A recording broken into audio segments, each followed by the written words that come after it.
Hey guys, welcome back to the channel. In today's video, I'll be showing you how to return an order on Trendyol step by step directly from the app. So let's dive in.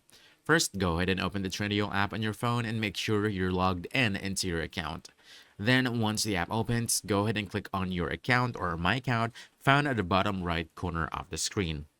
From here, you want to tap My Orders. From here, you'll see a list of all your recent purchases. Currently, I have none, but all you need to do is just find the order you want to return, then tap on the three dots next to that order.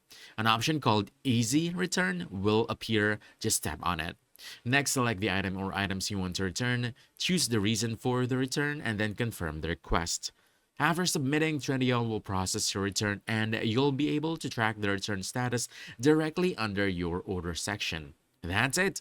That's how you can easily return an order on Trendyol using the app. So if you found this helpful, don't forget to hit the like button, subscribe for more quick guides, and I'll see you in the next one. Thanks!